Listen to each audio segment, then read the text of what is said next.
तो अब समय है सहयोग करने का, और इसीलिए आईएनडी स्पेशल पर हम बात करेंगे सहयोग पर सियासत। मैं हूं मनोज सैनी। इसी मुद्दे पर हम बात करेंगे, लेकिन समझ लेते हैं। दरअसल मध्य प्रदेश में स्थिति कोरोना की आप समझ रहे हैं, लगातार मरीजों की संख्या में इजाफा हो रहा है। मुख्यमंत्री चिंता में है, प्रयास कर रहे हैं कि लोगों का सहयोग मिल जाए तो शायद काम बन जाए। सरकार की तरफ से जो व्यवस्था है वो जुटाई जा रही है, लेकिन कुछ लोग इस समय सामने भी आए। स्वाभाविक है, जब सामने आएंगे तो उसमें उनका अपना भी कुछ राजनीतिक हित होगा, लेकिन ऐसे समय यदि हाथ बढ़ाते हैं तो फिर यह भी कहा जाता है कि साथ ही हाथ बढ़ाना। बात इंदौर की हो या भोपाल की, भोपाल में पूर्व महापौर ने एक गाड़ी देने की बात कही, सब वाहन देने की बात कही। उससे पहले उन्होंने लकड़ी दी थी शमशान में जाकर। लेकिन इंदौर में बात करें तो करीब करीब 1 करोड़ रुपए लोगों ने सहयोग के बतौर दे दिया। तो क्या यह माना जाए कि अब सहयोग के लेकर लोग आगे आ रहे हैं? और ऐसे दौर में जब लोग अपने हाथ बटा रहे हैं, लोग आगे बढ़ रहे हैं, तो इस पर सियासत भी देखने को मिल रही है। सरकार में पहले मंत्री रहे कांग्रेस सरकार में, पीसी शर्मा ने इस पर सवाल खड़े कर दिए कि ये सिर्फ दिखावा है, इसको करने की जरूरत नहीं है। लेकिन जरा सुन लेते हैं कि मुख्यमंत्री शिवराज सिंह चौहान ने क्या आह्वान किया है, उसके बाद फिर क्या हुआ, उसका असर ये भी देख लीजिए। मुख्यमंत्री शिवराज सिंह चौहान। मैं सबसे अपील करता हूं, सभी राजनीतिक दलों के नेताओं से अपील करता हूं, मतभेद के और कई विषय हो सकते हैं, लेकिन संकट की घड़ी में मिलकर एक हो जाएं। चलिए, तो मुख्यमंत्री शिवराज सिंह चौहान ने कहा था कि मतभेद के लिए बहुत कुछ है, एक अलग समय हो सकता है, लेकिन इस समय सब मिलकर एक हो जाए। विपक्ष के नेताओं से उन्होंने आग्रह किया है। इसके बाद आलोक शर्मा आगे आए, उन्होंने कुछ सामान वितरित करने की बात कही, शव वाहन दिया, मुक्ति वाहन दिया, वहां पहुंचे भी वाहन को लेकर। लेकिन दूसरी तरफ लकड़ियां भी उन्होंने दान दी शमशान में जाकर, जिसकी अभी जरूरत है। क्या हुआ ये सुन लीजिए, फिर पीसी शर्मा ने उस पर क्या कहा है ये भी आपको सुना दे। मानव सेवा ही माधव सेवा है। इस संकल्प को लेकर समाज सेवा करने का अगर हमने व्रत लिया है तो हम इस प्रकार से मुक्ति वाहन बनाएंगे। आज हमने ये मुक्ति वाहन बनाए हैं और ये मुक्ति वाहन हम अस्पतालों को सौंपेंगे। कई बार ऐसा होता है कि परिवारजन की मृत्यु हो गई, 4 से 5 घंटे तक उसके परिवारजन सब वाहन का इंतजार करते हैं। अब इतना बड़ा शहर हो गया, उतने सब वाहन नहीं है, इसलिए हमने सोचा कि हमको आगे आना चाहिए। सभी समाज के सहयोग से हम लोगों ने ये मुक्ति वाहन तैयार किए हैं। अब कहीं किसी को देखना नहीं पड़ेगा। हमारा ड्राइवर की हमने व्यवस्था की है और पूरी तरीके से डीजल पेट्रोल की भी व्यवस्था की है। भाजपा के कुछ नेताओं ने यह मान लिया है कि सब कुछ खत्म हो गया है और उनको अपनी सरकार पर भरोसा नहीं रहा, इसलिए वो लकड़ी और सामान का इंतजाम कर रहे हैं। मेरा उनसे निवेदन है कि भोपाल के डॉक्टर्स पे भरोसा रखें और बेहतर ये होगा कि ऑक्सीजन और लाइफ सेविंग ड्रग्स रेमडेसिविर की इंतजाम करें और सभी को वैक्सीन लगे उसका इंतजाम करें, तो मैं समझता हूँ बेहतर होगा। चलिए, तो सहयोग पर सियासत भी दिख रही है और खुद पीसी शर्मा ये कह रहे हैं कि ये सब करने की जरूरत नहीं है। और उन्होंने तो सरकार पर ही सवाल खड़े कर दिए कि ऐसा लगता है कि व्यवस्था नहीं कर पा रही सरकार, तो अब लोग अपने पास से कर रहे हैं। तो ये बड़ा सवाल है, लेकिन ये महामारी का दौर है, महामारी में सबको आगे हाथ बढ़ाना पड़ेगा। इंदौर में तो ऐसी तस्वीरें देखने को भी मिल रही और कई लोगों ने वहां पर दान दिया है। कुछ लोगों ने अपने घर खोल दिए कि आप आइए यहां आकर अपना अस्पताल बना लीजिए, लेकिन माधव सेवा में लग जाइए, क्योंकि मानव सेवा ही माधव सेवा है। उसके बाद 1 करोड़ रुपए की दान राशि भी अलग अलग लोगों से वहां मिली है। और फिर तुलसी सिलावट, जो वहां के प्रभारी मंत्री भी है, मध्य प्रदेश सरकार के मंत्री है, उन्होंने हाथ भी जोड़ लिए, बाकायदा अभिवादन स्वीकार किया लोगों का और ये कहा है कि ऐसा यदि सहयोग मिले, यही तो इंदौर है। सुन लीजिए तुलसी सिलावट ने क्या कहा। वो सब कर सकता है जो कोई नहीं कर सकता। इंदौर का प्रभाव इंदौर नहीं, मध्य प्रदेश में और राष्ट्र में 10 मिनट के अंदर 1 करोड़ 7 लाख कोई कर सकता है तो इंदौर कर सकता है। और इस संकट में, इस महामारी में, इस कोरोना वायरस में, जब कई चीज़ों का अभाव हो, साधन की कमी हो, पूरा इंदौर खड़ा है। मैं पूरी सरकार की ओर से इन सबको नमन करता हूँ और जीवन भर आभार व्यक्त करता हूँ। चलिए, तो तुलसी सिलावट ये कह रहे हैं कि हम सरकार की तरफ से ऐसे लोगों का हृदय से आभार व्यक्त करते हैं जो सहयोग के लिए आगे बढ़ रहे हैं। लेकिन ये सहयोग पर अब सियासत क्यों हो रही है? अभी तो जरूरत सहयोग की है, लेकिन सहयोग में सियासत देखने को मिल रही है। इस वक्त संदीप मिश्रा मेरे साथ जुड़ रहे हैं, हमारे संवाददाता। संदीप से बात कर लेते हैं। संदीप, ये ऐसा दौर है जब मुख्यमंत्री ने भी आह्वान किया है और ये कहा है कि सियासत छोड़कर सहयोग की तरफ आगे बढ़े, पर अब सहयोग में सियासत दिखाई दे रही, लेकिन कई दफा सहयोग में सियासत होती भी है। हो सकता है आप सहयोग कर रहे हैं तो उसमें भी कुछ सियासत हो। क्या देख रहे हैं? आलोक शर्मा ने कुछ दान दिया है और लोगों का सहयोग से ये दान दिया गया, पर उसके बाद सवाल खड़े हो रहे हैं। बिल्कुल सवाल खड़े होना लाजमी है, क्योंकि जिस तरह से बात होती है कि जिंदा रहने की जरूरत होती है, मरने की नहीं। यहाँ जिंदा रहने के बजाय आप मरने के बाद की व्यवस्थाएं कर रहे हैं, वहां पर कहीं ना कहीं सवाल खड़े होते जरूर नजर आ रहे हैं। क्योंकि आलोक शर्मा की बात करें, जो पूर्व महापौर थे, तो उन्होंने पहले स्मशान घाट में लकड़ियों की व्यवस्था की थी और उसके बाद आज डेड बॉडियों को स्मशान घाट तक पहुंचाने के लिए 5 शव वाहन की भी उन्होंने व्यवस्था की है, निःशुल्क शव वाहन की व्यवस्था की है, जिसके कारण कहीं न कहीं वो एक बार फिर से चर्चाओं में आए हैं। बात अगर करें हम पूर्व मंत्री पीसी शर्मा की, तो उन्होंने खुले तौर पर कहा है कि यहां पर कहीं न कहीं सरकार के जो क्रियाकलाप है, जो सरकार की व्यवस्थाएं हैं, उससे कहीं न कहीं उस सरकार के लोगों का, या यूं कहें कि भाजपा के लोगों का कहीं न कहीं विश्वास उठा है, जिसके कारण अब यहां पर मौत के बाद की व्यवस्थाएं की जा रही, न कि जिंदा रखने की व्यवस्था की जा रही, बल्कि जो ऑक्सीजन की कमी देखने को मिल रही है, जो रेड में सिविर इंजेक्शन की कमी हो रही है, नहीं संदीप, अब ये तो देखने को मिला है, आप ऐसा कह रहे हैं, लेकिन सरकार तो काम कर रही है। आप देखिए रेमडेसिविर भी जो पहले रहा करे, हाँ ये जरूर है कि उसके वितरण को लेकर कुछ सवाल है सामने, और सवाल ये भी है कि जिस ऑक्सीजन की आप बात कर रहे हैं, खैर वो अभी भी लोग उससे परेशान तो है, हमने देखा शहडोल में जो हसरूगा, लेकिन बिल्कुल सरकार ने कदम बढ़ाए हैं इस तरफ। संदीप देखिए, सरकार तो अपनी तरफ से पुरजोर कोशिश कर रही है, सरकार कोशिश कर रही है, आम जनता भी अब लगातार आगे आने लगी है। जिस तरह से अभी आप इंदौर की भी बात कर रहे थे, भोपाल में भी सामाजिक संगठन आगे बढ़ रहे हैं, एक एक करके अब धीरे धीरे। जिस तरह से मुख्यमंत्री शिवराज सिंह चौहान ने भी लोगों से आह्वान किया, अनुरोध किया, तो अब लोग आगे बढ़ रहे हैं। कहीं ना कहीं सरकार का लोग अब साथ दे रहे हैं और लोग समझने लगे हैं कि जिस तरह से कोरोना महामारी पूरे मध्य प्रदेश में, पूरे देश में तेजी से संक्रमण उसका कोरोना का बढ़ रहा है, तो उससे अब सबको अब आगे आना होगा और इससे लड़ाई लड़नी होगी, तभी इससे कहीं ना कहीं जीत मिलेगी। तो सरकार तो खैर अपनी तरफ से पुरजोर कोशिश कर रही है, उसका धीरे धीरे नतीजा भी दिखने लगा है। यह बात और है कि कहीं ना कहीं अभी भी खबरें बेड की समस्याएं और इंजेक्शन की और ऑक्सीजन की अभी भी कहीं ना कहीं थोड़ी सी खबरें सुनने में जरूर मिली हैं, जिसे सरकार पूरा करने की कोशिश कर रही है। जी योगेश जी, सहयोग पर सियासत क्यों? यदि कुछ लोग आगे आ रहे हैं, चाहे वो आलोक शर्मा हो या फिर इंदौर में हमने देखा कई लोगों ने सहयोग किया है, और इस वक्त सहयोग की जरूरत तो है, सरकार अपना काम कर रही है, लेकिन सबको साथ मिलकर इस महामारी से जूझना पड़ेगा। देखिए, इसमें कोई सियासत का तो प्रश्न ही नहीं उठता। ये तो मानवीय आधार पर मानव सेवा का एक तरीके का मंत्र है और पूजा है सभी लोगों के लिए।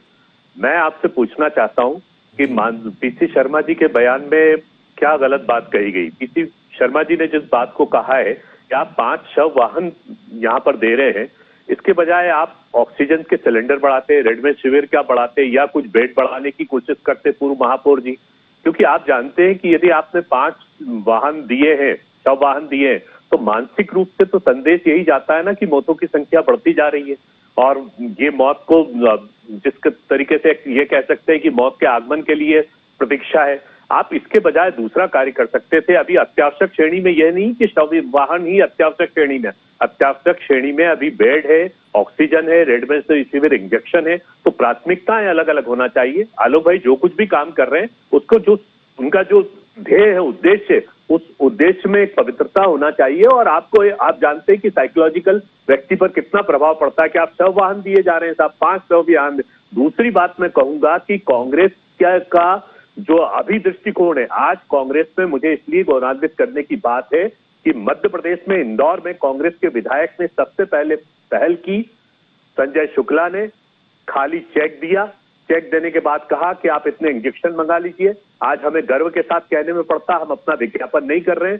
चाहे संजय शुक्ला हो, चाहे विशाल पटेल हो, चाहे रवि जोशी हो, चाहे महेश परमार हो, हमारे जितने भी विधायकों ने अपनी पोटली को खोल दिया है और जन सहयोग शुरू कर दिया। और ऐसे बहुत से कांग्रेसी हैं जिनका मैं नाम नहीं गिना सकता, और हम तो ये कहते भी नहीं है, ना ये कांग्रेस की बात है ना बीजेपी की बात है, ये तो मानव सेवा और मानव धर्म की बात है।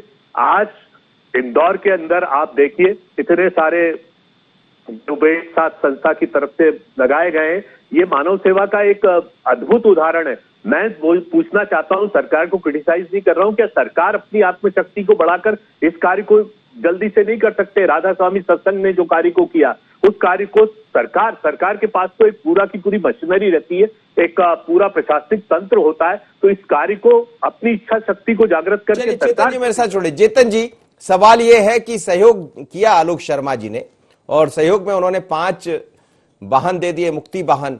उसके अलावा हमने देखा कि शमशान में भी उन्होंने लकड़ी दी है, लकड़ियों की व्यवस्था ठीक नहीं थी, कमी पड़ रही थी, तो उन्होंने कदम आगे बढ़ा है। लेकिन पीसी शर्मा जी ये कह रहे हैं कि इसका मतलब ये है कि सरकार जो करना चाहिए वो नहीं कर पा रही।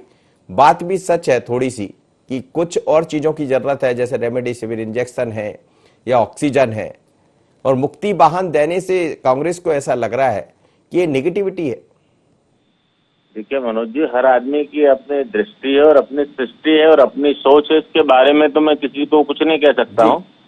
जब भयावहता की स्थिति हो, जब लगे कि कोई भी समस्या, कोई भी सिस्टम को तोड़ करके बहुत आगे चला गया हो, वहाँ एक प्रकार की व्यवस्था नहीं लगती, वहाँ सब प्रकार की व्यवस्था लगती है। भगवान शंकर भोले की जब बारात निकली थी ना, तब उसमें ये नहीं था कि केवल देवी और देवता ही आएंगे। भगवान शंकर की बारात में सब किन्नर, बानर, राक्षस, नर, पशु सबको बुलाया था। तो आज की भयावहता ऐसी ही है। मेरे मित्र कह रहे हैं मैं कांग्रेस के नेताओं की बात नहीं करना चाहता, किसने क्या दिया, और बात भी आपने पूरी कर दी। अरे भैया, जिन नेताओं ने आपके यहाँ दिया है अपनी जेब से नहीं दिया है, विधायक निधि दी है, घर से ला करके नहीं दी है। हम वेलकम करते हैं उसका, जो कहते नहीं ये मेरे यहाँ से, ये मैं बेच करके दे रहा हूँ या मेरा जमा पूंजी में से दे रहा हूँ। संजय शुक्ला एक ऐसे आदमी जिन्होंने चेक ब्लैंक दे दिया था कलेक्टर को, मैं उस पर भी आ रहा हूँ जी। और जिस नाम को संजय शुक्ला आप कर रहे हो, जरा इनका इतिहास संभाल करके देख लेना कि इंदौर में हजारों हजार घरों के चूल्हे किस वजह से बुझे हुए हैं। वे जो लोगों के घरों के चूल्हे बुझा करके और राजनीतिक नौटंकी की खातिर अगर इस तरह के प्रयास करें तो ये तो और भी क्षम्य करने के योग्य नहीं है। मैं कोई, ये तो मेरे मित्र वहीं के निवासी हैं, इनको पूछिए आप उनके परिवार की हिस्ट्री क्या है। और कांग्रेस का तो शेड्यूल बिना उनको उनकी बातों को करे कभी कभी खत्म ही नहीं होता था। आज अलग बात है कि उनके परिवार से वो विधायक है तो उनकी आरती उतार रहे हैं। क्या आज संजय पाठक जी ने कटनी के लिए जो कहा उसकी मिसाल हम नहीं दे सकते? मिसाल देनी तो सबकी दो। आज आप कह रहे हो कि शासन प्रशासन, अरे ये सुनामी है, शासन प्रशासन सब फेल हो गए हैं, सारी व्यवस्थाएं फेल हो गई। इन व्यवस्थाओं के फेल होने के बाद माननीय मुख्यमंत्री जी ने, माननीय प्रधानमंत्री जी ने अनेक सारा देश त्राहियाम कहा रहा है, कह रहा है कि मदद करिए, मानवता का दौर है। इस मानव के सभ्य समाज ने अनेक लोगों को बहुत कुछ, मानव सेवा ही माधव सेवा है, ये कहा गया हमारे अलग अलग जगह पर, ये कहा गया। मेरे साथ गौरव चतुर्वेदी जुड़े हैं। गौरव जी, ये तो खूब कहा जाता है कि मानव सेवा ही माधव सेवा है, और आप भी जहां रहते हैं, हमने भी वहां रहकर देखा, इसमें कोई शक नहीं है कि इंदौर में ये माधव सेवा देखने को मिलती है। कई दफा लोग आगे बढ़कर आते हैं, लेकिन अब सहयोग के लिए हाथ उठे तो उस पर सियासत है। मुक्ति वाहन दे दिए और लकड़ी दे दी तो फिर सवाल खड़े हो गए। मनोज जी, चेतन जी बिल्कुल सही कह रहे हैं कि आपदा का समय है और सभी लोगों को अपने हाथ उठाना होंगे, आगे आना होगा। लेकिन इस आपदा के होने के बाद भी इसे नियंत्रण ना कर पाना सरकार की असफलता है। सरकार अभी भी इन परिस्थितियों में ऐसे कदम नहीं उठा पा रही है जिन कदमों को उठाया जाना आज से कई दिन पहले जरूरी था। अब वो दिन भी निकल गए हैं, उसके बाद भी अगर वो कदम नहीं उठा रही सरकार, तो ये सरकार का सबसे बड़ा फेल्यूर है। प्रदेश सरकार से लेके केंद्र सरकार तक और जिला प्रशासन तक इन मामलों में असफल हुआ है। रेमडेसिविर इंजेक्शन कोई बहुत बड़ी चीज नहीं है। अगर उसके प्रोडक्शन को बढ़वा कर केंद्र सरकार थोड़ा उन संस्थानों पर, जो दवा निर्माता कंपनियां, उन पर जोर लगाए, दबाव डाले कि आप रेमडेसिविर इंजेक्शन बनाएं और हम उनका तत्काल एक जगह से दूसरी जगह पहुंचाने की व्यवस्था करेंगे, तो ये कदम सरकार का सहयोगात्मक कदम माना जाएगा। सवाल इस बात का भी नहीं है कि मुक्ति वाहन दे दिए, शमशान में लकड़ियां दे दी। सवाल है कि ये मौतें आखिर हो कैसे रही हैं। इतने मरीजों को जो इलाज मिलना चाहिए वो इलाज समय पर क्यों नहीं मिल पा रहा है। सरकार इस मामले में असफल हुई है। महत्वपूर्ण बात यह है कि सरकार इन कदमों की ओर तेजी से कदम उठाए। मैं ऑक्सीजन को लेकर के भी कई राजनेताओं ने, इंदौर के कैलाश विजयवर्गीय ने अथक प्रयास करने के बाद ऑक्सीजन दिलवाई, विवेक तनखा ने जबलपुर में दिलवाई। तो ये समाज के लोग आगे आ रहे हैं, बहुत अच्छी बात है, लेकिन जो सरकार को काम करना चाहिए, सरकार उन काम को करने के लिए कदम उठाए, ये ज्यादा महत्वपूर्ण है। जी जी बिल्कुल जी। चलिए चेतन जी, पहले आपसे इस पर मैं ले लेता हूं, एक जो गौरव जी कह रहे हैं, क्या वो बात बिल्कुल सही भी है? निश्चित रूप से जब कोई भी महामारी आती है, कोई भी संक्रमण का दौर आता है, कोई बाढ़ आती है, कोई सुनामी आती है, बाढ़ जाती तो सरकार बाढ़ को रोक नहीं देती। बाढ़ का पानी जब उतर जाता है तो उसके बाद राहत की काम करने लगती है। यही सरकार है। सरकार एक सिस्टम में काम करती है, और जब सरकार की सोच से बहुत ज्यादा परिस्थितियां बिगड़ जाए तो वो भयावहता की स्थिति है। और किसी भी भयावहता की स्थिति को समझने के लिए, उसको रोकने के लिए आप हैंड टू माउथ हो जाते हो। क्योंकि गौरव जी ने बहुत अच्छी बात कही कि यहाँ इस तरह के इंजेक्शन हो सकते हैं। मेरे मित्र इससे पहले कांग्रेस के प्रवक्ता भी कह रहे थे। आज इन लोगों को ये भी जानकारी होना चाहिए कि आज प्राइवेट किसी भी व्यक्ति को इंजेक्शन अलाउ नहीं है, चाहकर भी वो नहीं ले सकते। सरकार अपनी क्षमताओं के अनुसार हर चीज बढ़ाने का काम करे। सबसे ज्यादा इसे हिंदुस्तान में अगर कोई प्रखर आलोचक है भारतीय जनता पार्टी का, माननीय प्रधानमंत्री का, तो मैं समझता हूँ अरविंद केजरीवाल जी हैं। कल उन्होंने सारे न्यूज चैनलों पर आकर कहा कि हर संभव, जैसे हम मदद चाह रहे हैं, केंद्र सरकार जो मदद कर सकती है हर संभव हमको मदद कर रही है। केंद्र सरकार इस देश के लिए ऐसा नहीं कि योगेश जी जवाब दीजिएगा। देखिए, सबसे बड़ी बात है कि सरकार कितनी सुप्तावस्था में कैसी सोती हुई है। उसको मालूम है कि पूरे देश के अंदर रेमडेसिविर शिविर के इंजेक्शन के लिए त्राही मची हुई है। सरकार 1 मिनट में 10 मिनट में ये आदेश पास कर सकती कि ये जीएसटी से मुक्त रहेगी, ये रियायत पर दी जाएगी, इसके मूल्य को तय किया जाएगा और आप करें। अभी चेतन भाई ने अपने आप ही अपनी सरकार की आलोचना कर दी। वो कह रहे हैं कि हम सरकारी हॉस्पिटल या प्राइवेट हॉस्पिटल में ही दे रहे हैं, कोई व्यक्ति जाकर ले नहीं सकता। अरे भाई, ऐसी कौन सी चीज है कि जो आप जनता के बीच में नहीं दी जानी चाहिए? आज मैं आपको आंकड़े दे रहा हूं, 70% जो कोरोना पॉजिटिव हैं मरीज, वो घर पर इलाज लाभान्वित हो रहे हैं। आज उनके सामने विकट समस्या आ गई, ऑक्सीजन का सिलेंडर उनके पास उपलब्ध नहीं हो पा रहा, इंजेक्शन उपलब्ध नहीं हो पा रहा। ये जो ब्लैकमेलिंग के कांड हो रहे हैं, ये जिस तरीके से हॉस्पिटल में आज भी एक इंदौर में पकड़ा गया, एक नर्स उस इंजेक्शन को बेच रही थी। तो सरकार खुद अपनी विसंगतियां पैदा कर रही है। सरकार का ध्यान कहां है? सुप्तावस्था में। सरकार प्रचुर मात्रा में यदि किसी को खोल दे तो अपने आप ही उसका ब्लैकमेलिंग समाप्त हो जाएगा। आप जीएसटी को लेकर बैठे, रियायत खोलिए ना। आप कर क्या रहे हैं? आप कहीं ना कहीं से सरकार, या तो मुझे लगता है कि सरकार का इसमें षड्यंत्र चल रहा है या सरकार की सहभागिता चल रही है ब्लैकमेलिंग में। ये मेरा स्पष्ट आरोप। और चेतन भाई, थोड़ा सा अपने विवेक का इस्तेमाल करके, आप एक परिपक्व प्रवक्ता हैं, आपका एक सम्मान है, आप किस तरीके के एक विधायक के बारे में बातचीत करने लगे? जनता द्वारा प्रमाणित एक संजय शुक्ला ने जो पहली पहल की है, उसके बाद चैतन्यता इंदौर के अंदर आई है। चाहे कांग्रेस का हो चाहे भाजपा का हो, आपके भारतीय जनता पार्टी के नेताओं ने उसका अनुसरण किया। और मैं तो सीधा आरोप लगा रहा हूं कि भारतीय जनता पार्टी के सांसद और विधायक सो रहे हैं अभी तक जनता के बीच में। कहां जाकर गौरव चतुर्वेदी जी, गौरव जी, ये सियासत, इसी को सियासत कहते हैं। नहीं, सियासत एक और जगह हो रही है मनोज जी, मैं आपको बताऊं। जी बताइए। जिला प्रशासन, सरकार ने तय कर दिया है कि रेमडेसिविर के इंजेक्शन और टॉक्सिक के इंजेक्शन सीधे अस्पतालों को दिए जाएंगे। किसी भी दवा की दुकान से नहीं बेचा जाएगा, ओपन मार्केट में नहीं बेचा जाएगा। इसके बाद भी इंजेक्शन विधायकों को और सांसदों को अलग से कोटा निर्धारित करके दिया जा रहा है, और विधायक और सांसद अपने अपने समर्थकों के माध्यम से बंटवाने का काम कर रहे हैं। आखिर इस तरह के दोहरे मापदंड क्यों अपनाए जा रहे हैं? क्योंकि जी चलिए, बहुत बहुत धन्यवाद आप सभी मेहमानों का। आपकी आवाज मुझे नहीं मिल पा रही है, लेकिन सहयोग इस समय जरूरत है। सरकार का दावा भी है, सरकार ये कह भी रही, लगातार मुख्यमंत्री शिवराज सिंह चौहान ने आह्वान भी किया है कि आइए सारी गलतियां छोड़कर, सारी बातें छोड़कर सहयोग करिए, क्योंकि सहयोग के बिना ये संभव नहीं है। महामारी से हम जूझ रहे हैं, पूरा देश जूझ रहा। हिंदुस्तान की बात या फिर प्रदेश की बात करें, लेकिन सवाल ये भी है कि यदि कोई सहयोग करता है तो इस पर सियासत क्यों। आइए आप भी दो हाथ आगे बढ़ाइए, वो भी दो हाथ आगे बढ़ाएं, लेकिन सरकार को भी समझना पड़ेगा रेमडेसिविर इंजेक्शन या फिर बाकी जो चीजें हैं वो निजी दुकानों पर क्यों नहीं। यदि वो मिलने लगेगी तो लोगों के लिए आसानी मिल जाएगी, पर उतनी व्यवस्था होगी कहां से, कुछ सवाल भी है और इसीलिए तो सहयोग पर सियासत है। इतना ही मुझे दीजिए इजाजत, बने रहिए इंटरनेट पर।